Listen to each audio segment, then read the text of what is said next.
Znači, pa da se vratim opet na početak, jer to mi je pozadno.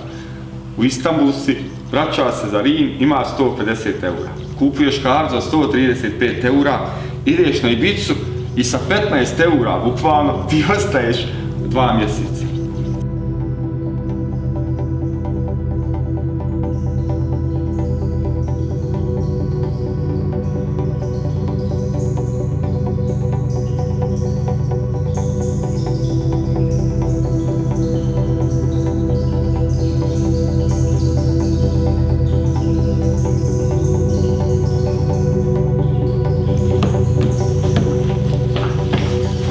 Sober, šta ima, kako ide Ran? Dobar. Kod tebe? Dobro je, hvala Bogu Ran.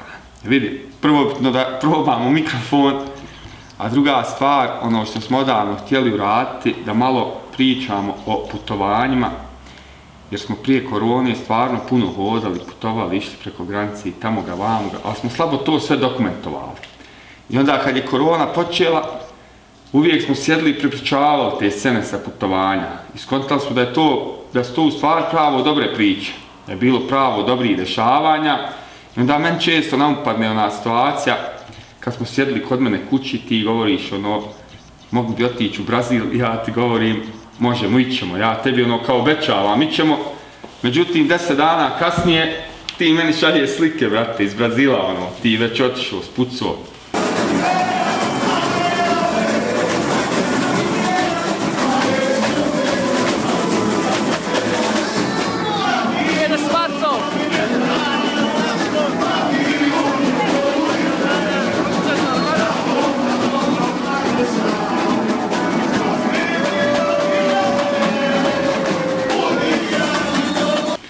Kakve su to ideje, kakve su to furke? Dobro, prije Brazila je već tu bilo nekih izlijeta van granica, ali evo da kažem na početku da je sami početak upravo tih putovanja bio zbog tog nekog revolta sistema našeg bosansko-hercegovačkog i načina na koji je bio, nemogućnosti omladine da radi što želi, da putuje i da hoda.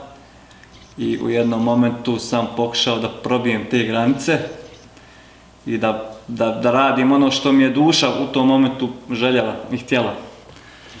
Tako da sam prije Brazila već je tu bilo nekih putovanja u Francusku, recimo u Španiju, Holandiju, Tursku, Grčku. A sam Brazil je bila konekcija jedna prijatelja koji sam upoznao u Francuskoj. To su bila dvojica momaka iz Argentine. I prije 2 godine, prije nego što ću otići u Brazil, sam njih upoznao u Francuskoj, ostali smo dobrim odnosima, napravili smo jedan džir zajedno, ja i Malcolm iz Francuske, vratili smo se preko Italije, skroz i Hrvatske obali i u Bosnu, pa smo otišli u Crnu Goru. Onda se i on vratio u Argentinu. Izvini što te prekidam, znači Malcolm je momak koji je bio ovdje kod nas, koji u Sarajevu žonglirao na pješačkom prijelazu, to je taj momak, jel' tako? Znači Malcolma sam upoznao u Francuskoj, na jugu Francuske, regija Languedoc-Roussillon. I tamo smo se podružili, dobro zvuči, putovali. Kako se zove pokrajina? Languedoc-Roussillon.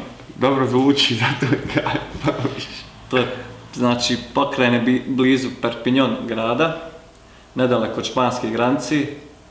I eto, to je bilo naše djelovanje gdje smo jedno vrijeme se družili, putovali, imali smo bicikle, pa smo onako hodali svaki dan i sprijateljili se. Nakon 2 godine poslije toga ja sam bio u Grčkoj, bilo je ljeto, radio sam u Grčkoj na otoku Rodosu i onako čuo sam se s Malcolmom preko Skype-a, malo smo razgovarali, zezali se, on je tad bio u Brazilu, u Rio de Janeiru.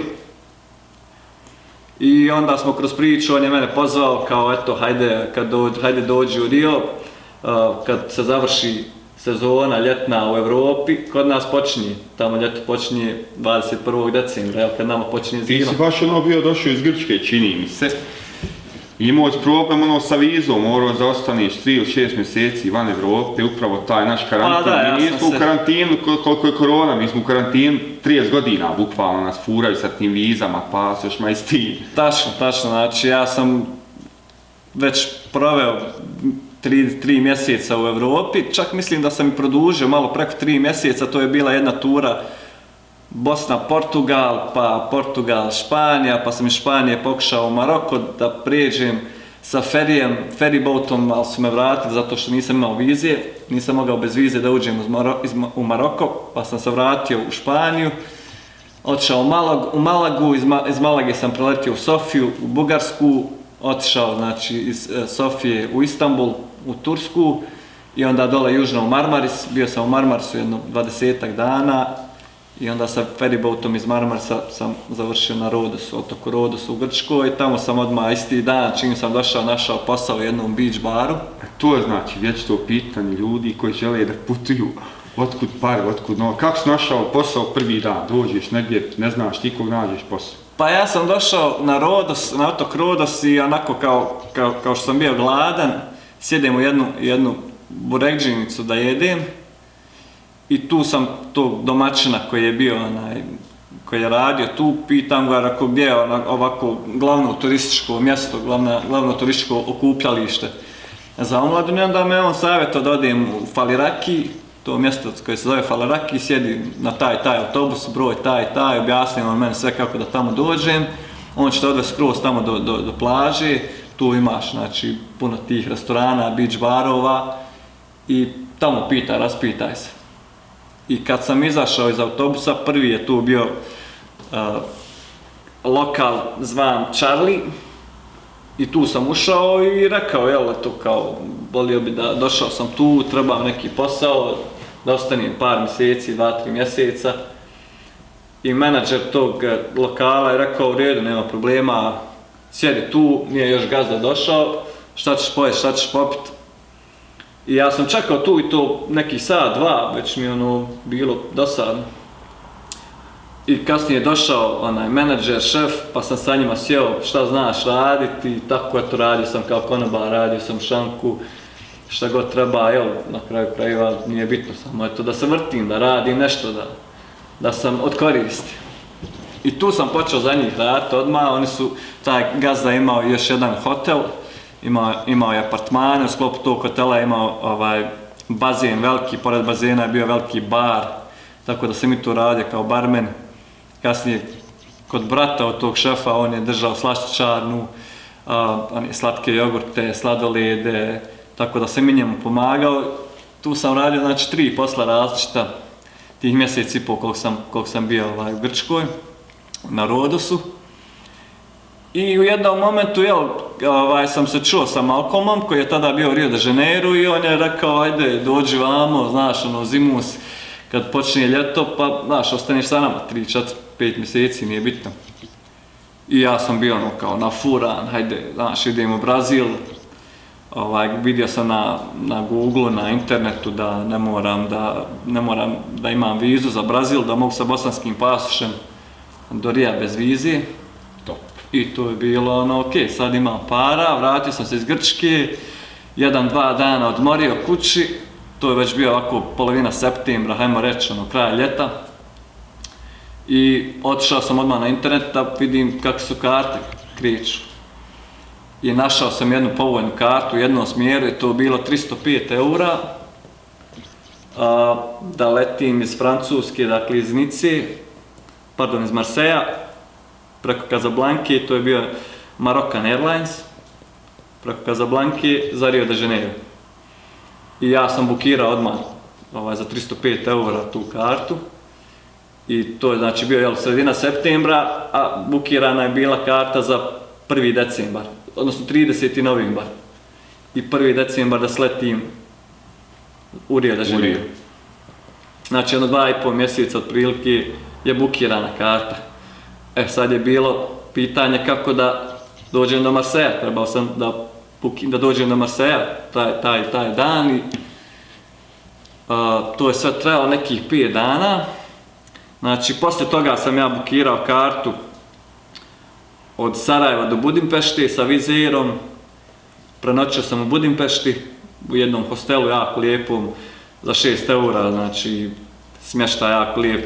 To je ono, ljudi misle odmah negdje putovati, odmah smještaj mi ono 500 eura noć, razumiješ? Ti hoteli, ovo ono... Hosteli su mnogo dobri, 6-10 eura. Pa za omladince su mnogo dobri, zato što tu ima svakakve raje iz cijelog svijeta. A ja upoznaš, super likove. Pa da.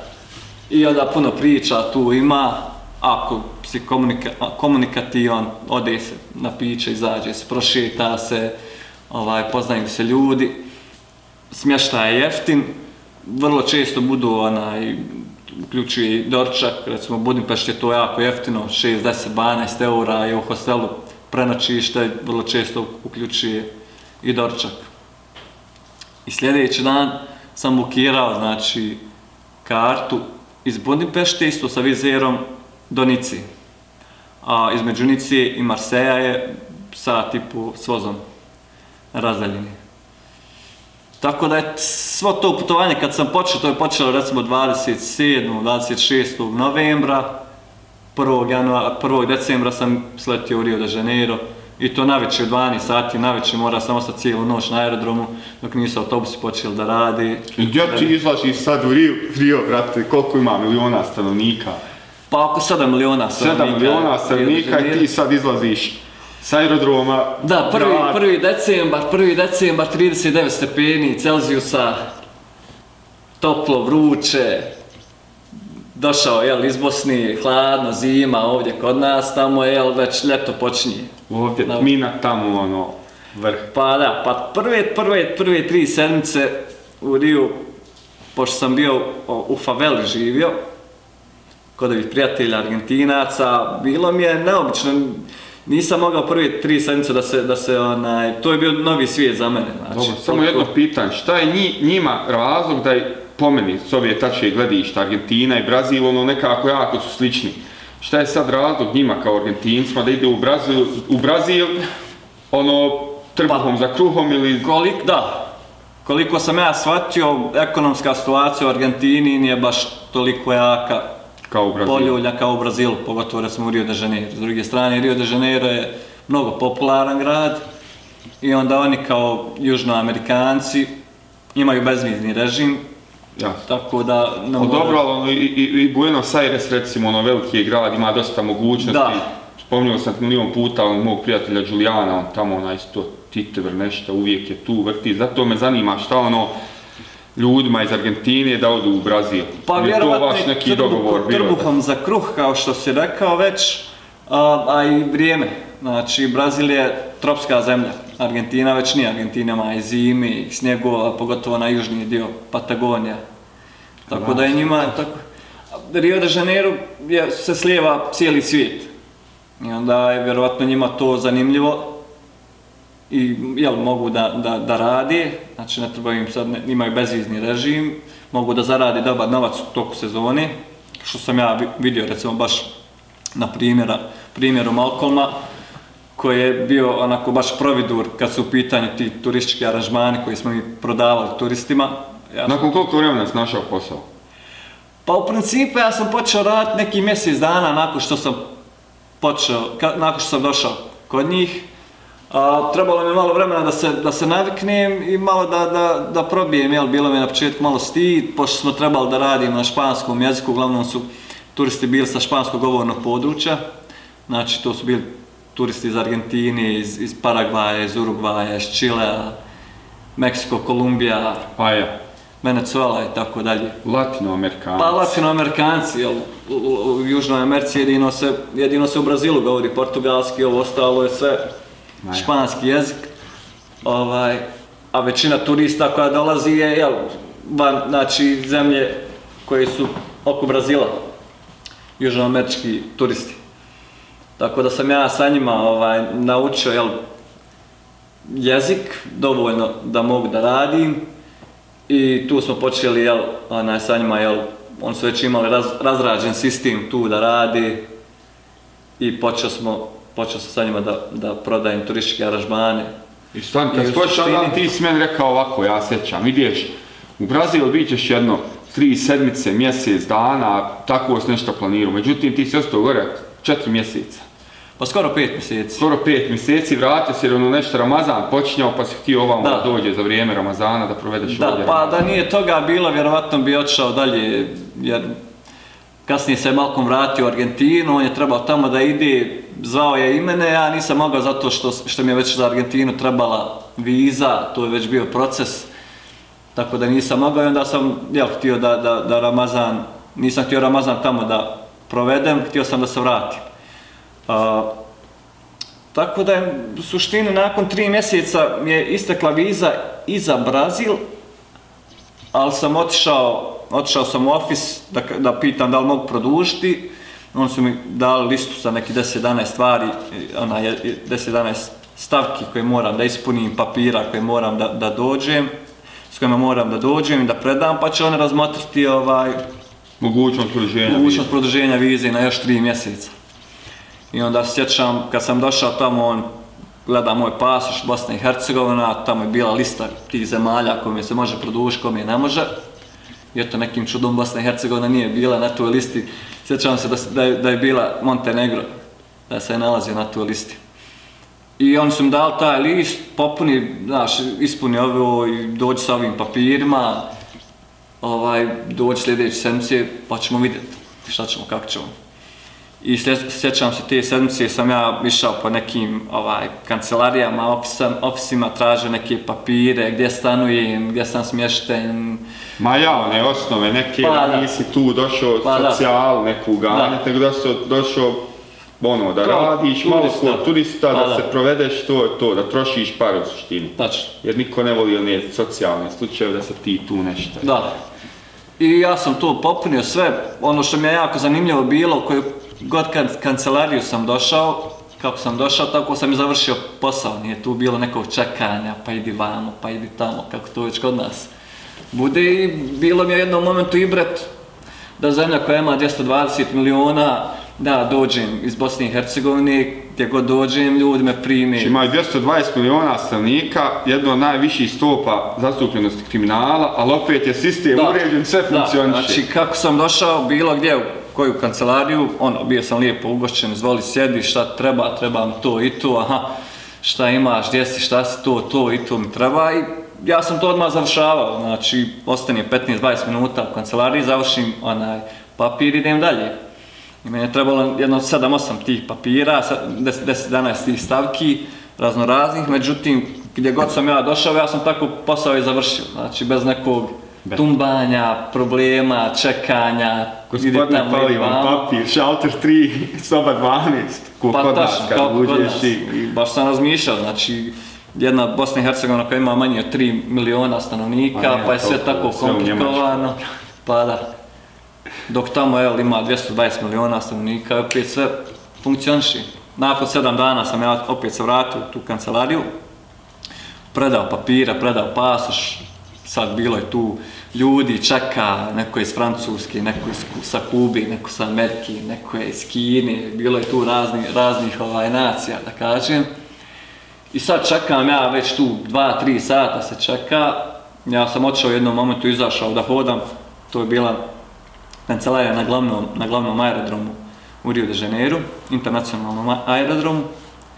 I kad sam se vratio u jednom momentu, onaj momak izlazi što je na šalteru radio, kao jesi li ti Eldin Uhanović, kao jesam, evo malo prije su vam pasoši došli, niste bili tu, ali odabrana vam je viza na još 3 mjeseca. I Da, i eto ja sav sretan, hajde imam još fore, vremena. I sad je bilo već da nastavim da radim, da opet skupim pare, pošto je kupljena karta u jednom smjeru. Tako da nisam znao kako će se vratiti. A vidi, to je meni zanimljivo uvijek, stvar vezana za tebe. Ti, kad god te sretnem, dugo vremena se mi znamo. A kad te znam, nikad se nisi puno smarao šta će biti sutra, hoće li biti para, kakva će situacija biti za 7 dana, je li ljeto, je li zima, ti živiš u momentu i kad nešto treba da se desi, ti se potrudiš oko tog momenta da se to desi, nekako si, ne znam kako da nađi, pa ne samo problem solving, nego nemaš uopšte taj kod u glavi zabrinutosti. Kako si to postigao? Pa mislim da je jedino pravo vrijeme koje postoji ovo sadašnje, ovo trenutačno. Znači sutra mi ne postoji isto kao što jučer više i ne postoji. Znači opet smo tu gdje jesmo i možemo da uradimo sada. Znam, ali znaš kako je ljudi, neki default code u Bosni i Hercegovini je, znači, osnovna škola, srednja škola, pokušaj fakulteta, nezavršen fakultet, brak, kredit za auto koji košta 16.000 maraka, vraćaš kredit 5-6 godina, to auto je sad 6.000 maraka, stomak od pive, volki, razumiješ, krediti, trka, frka, od 8 do 4%, znači 90% ljudi živi po tom nekom kodu. I malo se teško otrgnuti i živjeti jednostavno. To je taj sistemski kalup po kojima bi mi trebali svi da živimo. Pa ja, učiti od malena da tako živiš. Pa da, kako bi elita mogla da upravlja sa nama i kontroliše kako god želi.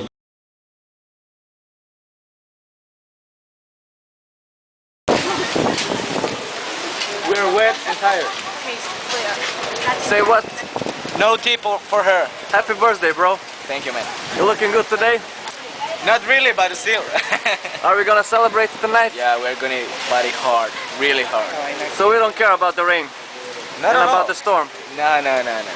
So my first day in Miami is gonna turn out well after all, huh? Yeah, you're gonna be a huge party. For real, man. Yeah. Okay, I'm gonna shut this off now.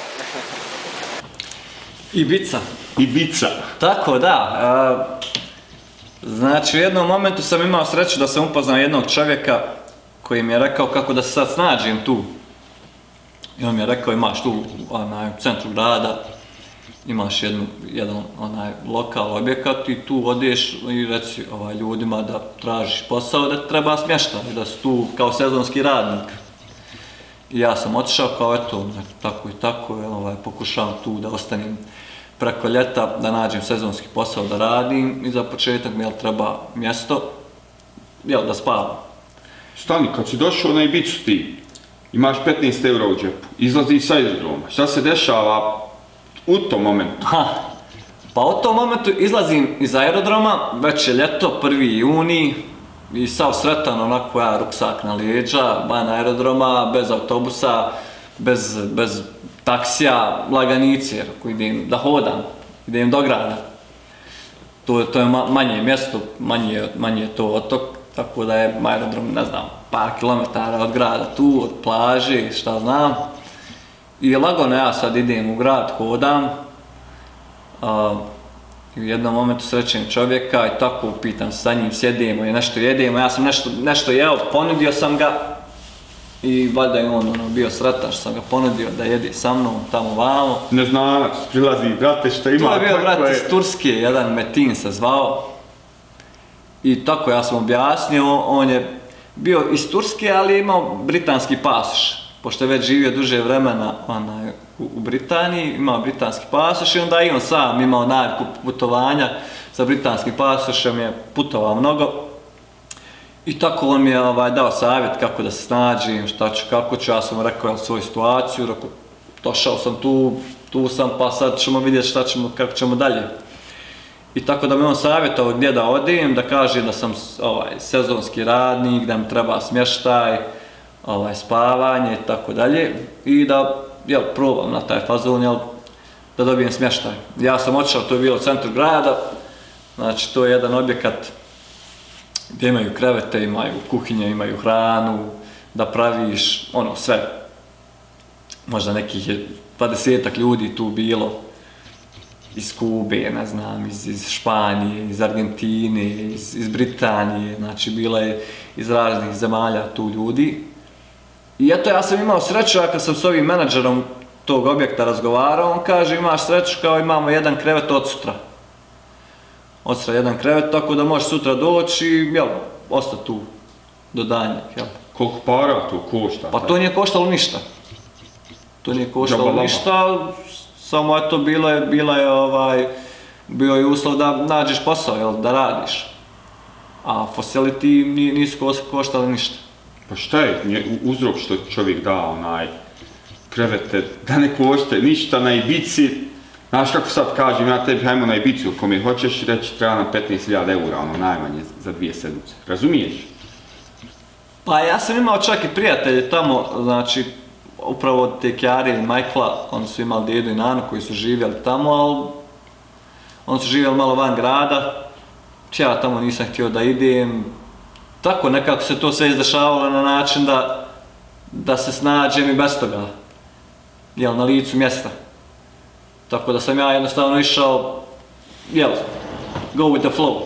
I šta se dešava? Dobio si krevet od sutra, imaš krevet, imaš spavanje i 15 eura u džepu, vjerovatno si već 5 potrošio. Pa da, već sam ja, to je bilo ono, neke krasane da kupim čisto da nisam gladan. I onda poznajem čovjeka u džami, on je bio iz Jordana. Fajno, pričamo o Ibici gdje se partija, gdje je ludlo mora. Da, pa da, imali su poznaješ čovjeka u džami. Nije to džamija, to je u stvari u sklopu zgrade, kao mežđid. Mežđid napravo. Mežđid, pa da. Tani, zadrži riječ, molim, znači jedna interesantna stvar od tebi. Ti gdje god putuješ, znači putuješ sa Kur'anom u torbi, ti znači uvijek, kad te znam, uvijek si imao, znači manji čitav je u torbi, ti uvijek putuješ, znači posvećen si vjeri u dragog Allaha i putuješ s tom namjerom da upoznaješ i da se fino ponašaš, da upoznaješ fine ljude i to je znači nešto što je ono jako bitno vezano za tebe i vjerovatno istog razloga si otišao tražio mežđid i u mežđidu nađeš... Pa to je počelo kad sam, znači prvi put otišao da radim na kruzeru kao fotograf. I sjećam se kad sam krenuo za Miami, da sam u jednom momentu, ono, kad sam pakovao stvari, hajde šta ću neku knjigu ponijeti i eto, ono, padem na pamet da ponesem, jel, Kur'an časni, pa da imam, eto, tamo da s vremena na vrijeme ga otvorim i... A umeđu vremenu si naučio čitat arapske harfove i trenutno znaš, znači učit Kur'an na arapskom jeziku. Da, i sjećam se da sam na aerodromu pitao na šalteru kad sam prolazio u avion, tamo da idem iz Sarajeva za Minhen, pitan šalteru, smijem ja Kur'an časni prenijeti. Pošto je tad ono kao bilo, ono, terorizam. A dobro, propaganda, terorizam, napunili smo mozak, glupost, malo kontano. To je bilo 2013. Ne možeš nigdje otići, ono, da te ne šikaniraju, baš su napravili od nas. Sjećam se da sam se izofirao tad na šalteru, ne smijem ja ovu knjigu prenijeti. Hajmo nazad na Ibicu, pa ćemo ići u Miami.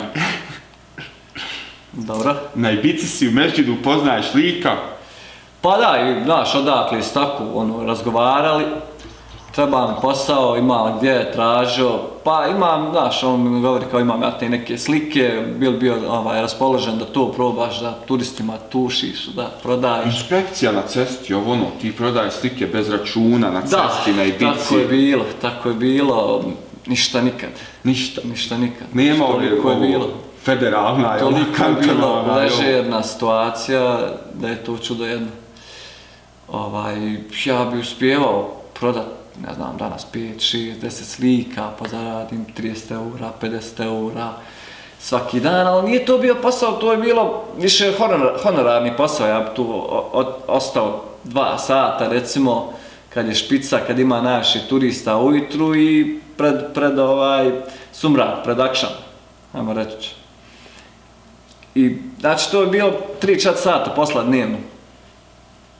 Ja zaradim, recimo, 30-50 eura, meni ostane 20 eura, znači 50% sam ja uzimao, 50% sam davao tom čovjeku za koga sam prodavao te slike. I to je u suštini bilo meni dovoljno.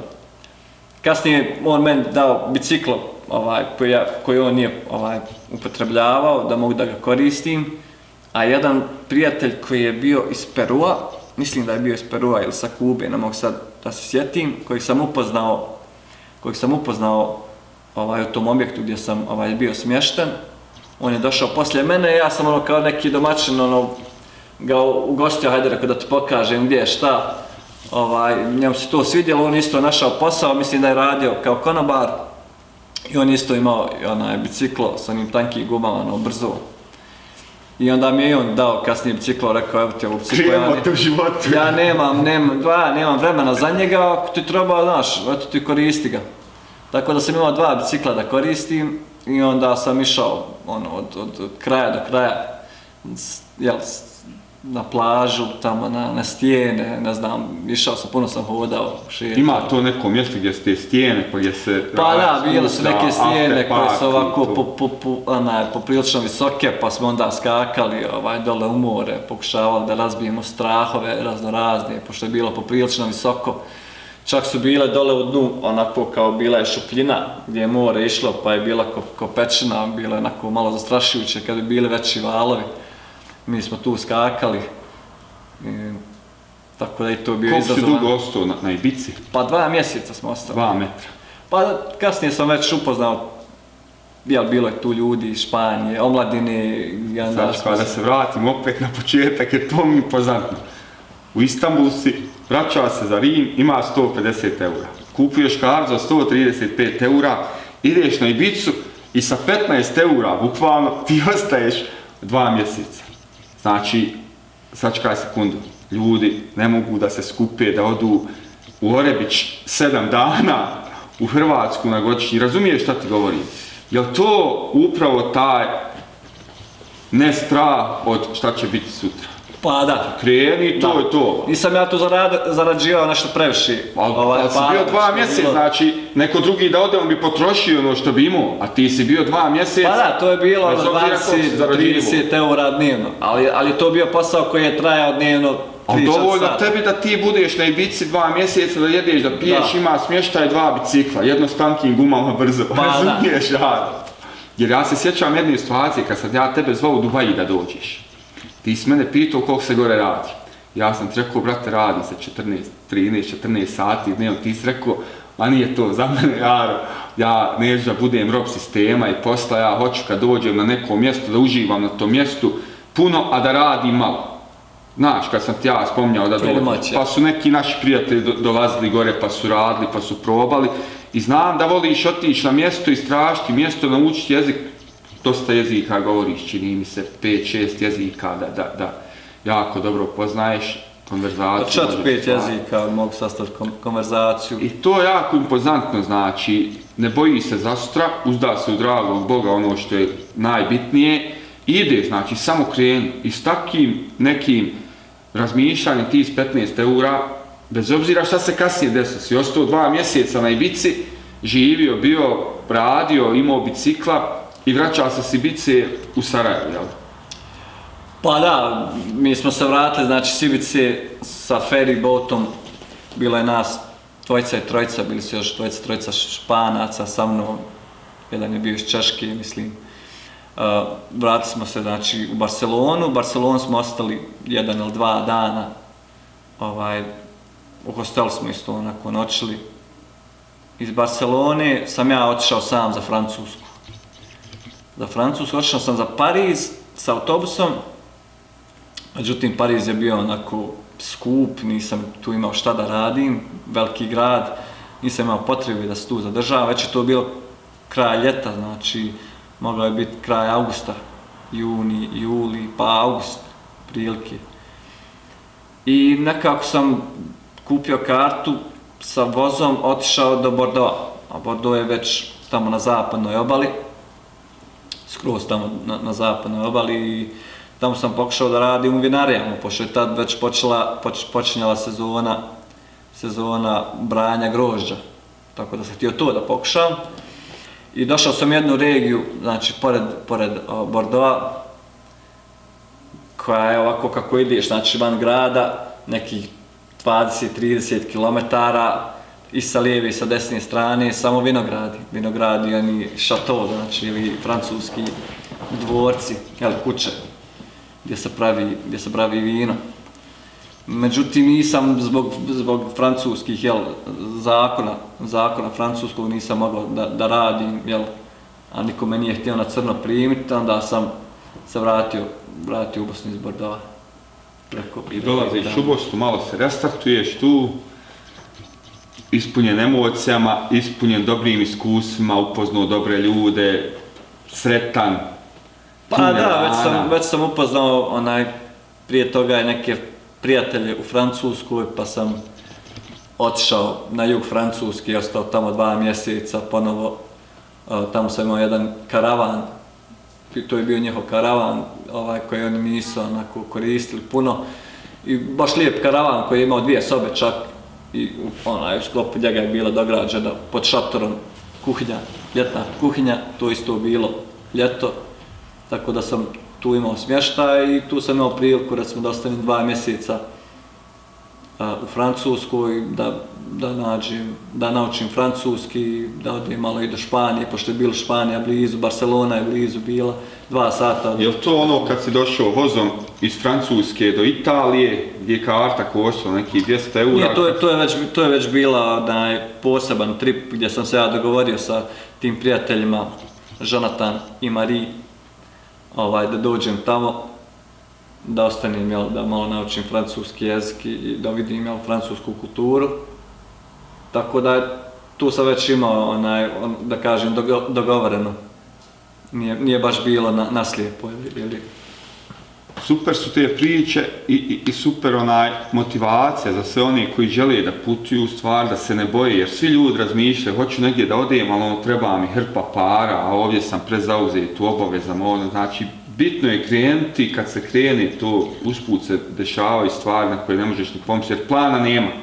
Pa nema plana, misli da moraš malo biti lud, da kažeš, nije to sad neka racionalna odluka, jer dok je racionalna moraš u jednom momentu moraš da se uvjeriš sam, kako uzvišeni kaže, da se ljudi zaista pouzdaju u mene, bili bi kao ptice, probudili bi se gladni, zanočili bi siti. Znači uzvišeni kaže, ja sam taj koji daje, koji opskrbu. Dobro, to je sad ljudima malo teško, teško to je shvatiti. Religija i vjera i teško ljudima shvatiti jer znamo da shvata samo onaj ko je pa da, to je stvar uvjerenja, odnosno ubeđenja. Upravo to, ali dobra je motivacija, dobra je furka, znam koliko si mjesta obišao, gdje si sve bio i imam neke videa, ću probat naći slike, kad se javio iz Majamija, vjetar neki puše, opasni, ti snimaš neki selfie, nekom čestitaš rođendan. Tek kad sam došao u Miami, kad sam trebao da idem na kruzer da radim. Ima i onaj snimak gdje ti negdje na plaži, Željka Joksimovića pjevaš, a oni sviraju gitaru, Italijani, Francuzi. Pa da, to je bilo u Portugalu, recimo, na plaži, tamo je bilo nas, ne znam, 4-5 i okupili smo se tu na plaži, noć je već, i počeli su onda pjevaju, imali su neke instrumente, gitaru i onda već tu bilo nekih pjesama na italijanskom, na francuskom, na španskom. Ja sam tu kao Bosanac, ajde rekao da zapjevam ja jednu na balkanskom i čisto reda radi, nek se čuje. I tad sam otpjevao pjesmu od Željka Joksimovića. Naćemo negdje taj video, naći video, ubacit ćemo. Vidi sada, poenta priče, ispričali smo dosta toga, mislim to su priče koje bi se mogle pričati satima bez prestanka, jer toliko iskustva imaš i toliko si mjesta obišao i stvarno su priče fascinante, ja bih uvijek mogao sjetiti satima, slušati tebe kako pričaš o tim stvarima. Ono što ja i ti zagovaramo već dugo vremena i što želimo da uradimo, jeste da malo se posvetimo ovim našim, tako reći, bosanskim ljepotama i da nađemo način da ispromovišemo sva lijepa mjesta, destinacije, dešavanje, sve što ima veze lokalno, pa ćemo ići mi ako Bog da preko granice. Sad znaš da nam je plan i uradit ćemo to ako Bog da i ovaj video će biti kao podsjetnik na to da smo obećali da ćemo uraditi, a i ti ćemo biciklima spucati za Monte Carlo. Znači, samo je pitanje vremena, ako Bog da. Znači, to nam je plan i to ćemo uraditi, ako Bog, i to ćemo sve snimati. Ali prije toga, još je ova korona, još su zatvorene granice, kao što smo rekli, želimo da obiđemo što više mjesta u BiH, da snimimo što više lijepih destinacija, da upoznamo što više finih, dobrih, kulturnih, pozitivnih ljudi i da uradimo neki vid promocije svakome kome treba promocija, da li je to vid fotografije, videografije ili nečim drugim, da pomognemo ljudima, da zažive nekako jer iskreno da budem, puno mjesta koje sam obišao za vrijeme korone nisam ni znao da postoji u Bosni, nego bila korona, pa gdje ćemo, pa hajmo ovdje, na primjer, na Vrelo Miljacke sam prvi put otišao prošle godine, 2020. Dosta nisam znao gdje je Vrelo Miljacke, to je prelijepo mjesto. Želim da idemo na takva mjesta i da tu snimamo neke fotografije i videa nekada pravimo u svrhu... Promociju Bosne i Hercegovine. Jeste, i također da zovnemo ljude da izađu, da se druže, da provedu što više vremena u prirodi, da što više promovišemo ljepote BiH, jer svi stranci koji dođu ovdje, oni su impresionirani šta mi imamo. Mi smo ono ravnodušni, nismo zahvalni ni malo Bogu što nam je dao sve to, baš smo ono ravnodušni. Tako da ćemo otićemo, krenut ćemo na primjer od planinarskog doma Brezovača. Sješćemo, poješćemo da nam Arči napravi, da nas zagoti, da pričamo s Arčem, da nam on, razumiješ, malo ispriča situaciju, pozovemo ljude gore da dođe, to je prelijepo mjesto. Pa ćemo otići malo polje, veliko polje, Bjelašnica, pa ćemo preko Visočice skroz do Glavatićeva, pa ćemo se spustiti na Boračko jezero, pa ćemo ići neka sva ta mjesta upoznat neke fotografije, neke ljude koji putuju i planinare, to da malo zaživimo tu